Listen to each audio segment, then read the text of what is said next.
Y prácticas comerciales por medida, medidas que afectan las importaciones. El tiempo necesario para completar los procedimientos de importación varían según los Estados miembros. Estonia, Chipre, Dinamarca dura 5 días. Los Países Bajos, Suecia y el Reino Unido 6 días.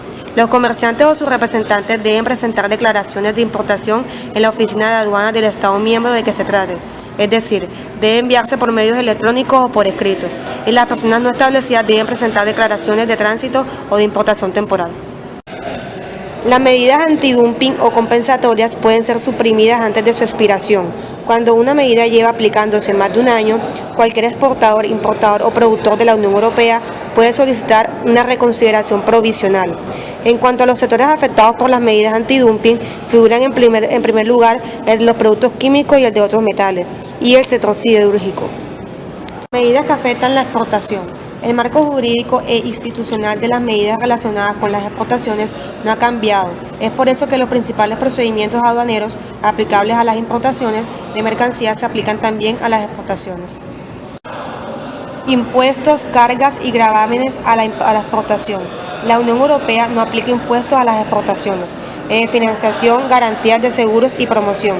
Al nivel de los Estados miembros, se otorgan créditos a la exportación a través de los organismos oficiales de crédito a la exportación. Medidas que afectan la producción y el comercio. Con el objeto de detectar y suprimir las posibles ventajas competitivas de las empresas estatales, la Unión Europea mantiene marcos de neutralidad competitiva, en particular en lo que respecta a los impuestos, los costos de financiación y la neutralidad reglamentaria. En cuanto al entorno económico, encontramos varios ítems. Uno de estos es la evolución reciente de este entorno económico de la Unión Europea. Encontramos que a pesar de la actual crisis económica y financiera, el comercio sigue desempeñando una función central de sus resultados económicos globales. La economía de la Unión Europea empezó a recuperarse en el 2010 y pasó de una contracción a un crecimiento de la producción. El PIB de esta unión experimentó una contracción del 0.3% tras la crisis de la deuda soberana en algunos Estados miembros. El aumento de las exportaciones netas, principal motor del crecimiento del PIB en el 2011, no bastó para compensar la caída del consumo privado. Y finalmente, los divergentes resultados en materia de crecimiento reflejan en particular diferentes limitaciones del sector financiero y la política fiscal. Como ítems número 2 encontramos las medidas de política de la Unión Europea.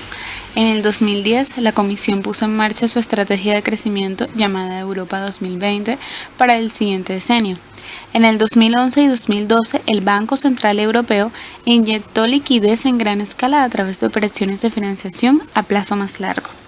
Como parte de esas decisiones de política encaminadas a mejorar la gobernanza económica de esta Unión Europea, en septiembre del 2011, la Comisión presentó 6 propuestas legislativas para reforzar la supervisión macroeconómica y fiscal. En cuanto al auge del crédito y desequilibrio macroeconómico, las crisis financieras y de deuda van precedidas de un periodo de fuerte crecimiento del crédito y bajas primas de riesgo. La acumulación de varios años de déficit por cuenta corriente se tradujo en importantes volúmenes de deuda privada o pública. En definitiva, podemos decir que la situación de inflación baja y estable, junto con el crecimiento positivo de la producción, promovió una percepción de bajo riesgo y de alto rendimiento de capital. En perspectiva, en 2013, la contribución de la demanda interna al crecimiento del PIB seguirá siendo negativa.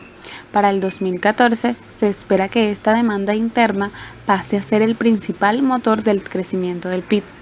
Es probable que las tasas de desempleo se mantengan elevadas durante el año 2013 y el 2014, pero no obstante, aunque las perspectivas son más bien positivas, sigue habiendo riesgos de deterioro, como la persistencia de áreas de vulnerabilidad en los mercados financieros y la posible moderación del crecimiento del PIB en China y en otras economías emergentes. En el tema de comercio de mercancías, durante el 2009 el comercio de mercancías de la Unión Europea con el resto del mundo siguen creciendo. Tanto las importaciones como las exportaciones se han recuperado de los resultados negativos del 2008. Los combustibles constituyen la categoría más destacada de productos de importación de esta Unión Europea, mientras que las exportaciones han venido aumentando desde el año 2009. Los Estados Unidos siguen siendo el principal destino de las exportaciones de esta Unión Europea por regiones. La más importante es Asia, con un 27% de las exportaciones totales. Y finalmente, para terminar el tema de entorno económico, tenemos la inversión extranjera directa. La Unión Europea sigue siendo el principal origen y destino de esta inversión extranjera directa del mundo y sigue siendo también un inversor neto en el resto del mundo.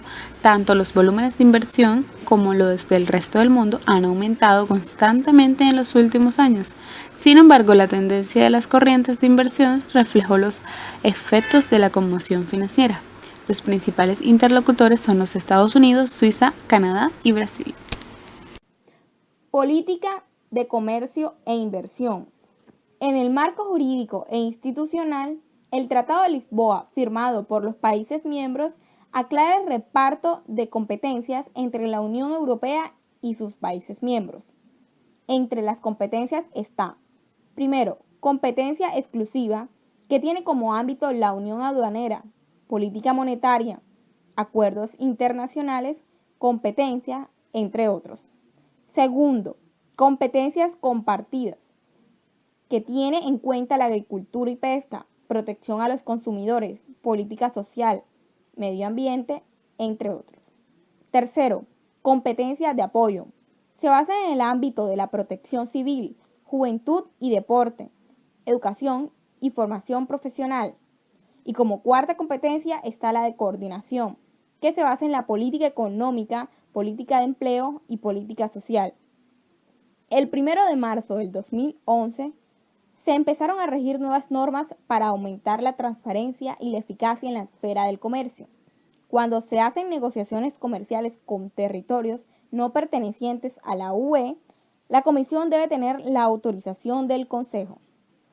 Objetivos de la política comercial y consultas. Según la Comisión Europea, uno de los objetivos de la política de la Unión Europea se basa en una política de comercio e inversión para los países en desarrollo. Entre esas propuestas están las disposiciones de los acuerdos en materia de inversión. La Comisión ha incluido que la protección de las inversiones forme parte del libre comercio.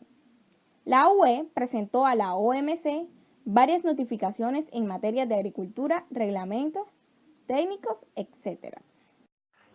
La Unión Europea está actualmente conformada por 28 Estados miembros, en los cuales encontramos a los siguientes: Alemania, Austria, Bélgica, Bulgaria, Chipre, República Checa, Croacia, Dinamarca, Eslovaquia, Eslovenia, España, Estonia, Finlandia, Francia, Grecia, Hungría, Irlanda, Italia, Letonia, Lituania, Luxemburgo, Malta, Países Bajos, Polonia, Portugal, Reino Unido, Rumania y Suecia.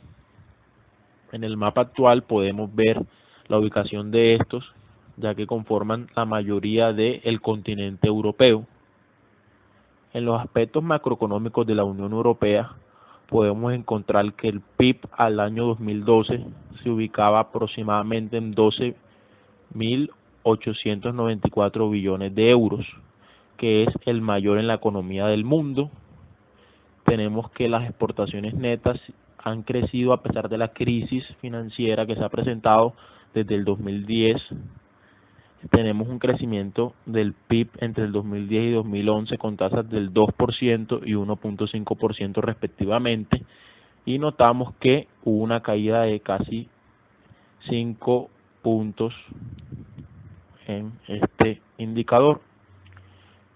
El número de desempleados es de 26 millones aproximadamente, equivalente al 10.5% de toda la mano de obra de la Unión Europea.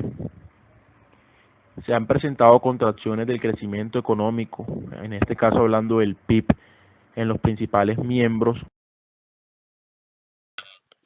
La política comercial de la Unión Europea es una de las más relevantes políticas comunitarias que la Unión Europea, primera potencia comercial del mundo, despliegue en el ámbito de su acción exterior, basada en un conjunto de normas reguladoras y de acciones políticas en el campo del comercio internacional. La política comercial ordena las relaciones comerciales de la Unión y de sus Estados miembros con el resto del mundo. La Unión Europea está negociando con sus socios la liberalización del comercio de bienes y servicios. La UE intenta ayudar a los países en vía de desarrollo, ofreciéndoles un mayor acceso a su mercado a corto plazo y concediéndoles más tiempo para abrir sus propios mercados a los productos europeos. Al mismo tiempo, la Unión Europea está reformando su política agrícola, algo que también beneficiaría a los países en vía de desarrollo. Las implicaciones del Tratado de Lisboa en materia de política comercial en la Unión Europea son las nuevas competencias exclusivas comunitarias, las inversiones directas extranjeras, el nuevo papel del Parlamento Europeo durante la codecisión a la hora de establecer el marco de aplicación de la política comercial, la comitología, es decir, los procedimientos de delegación en la Comisión, y el nuevo papel del Parlamento Europeo en las negociaciones internacionales con terceros países.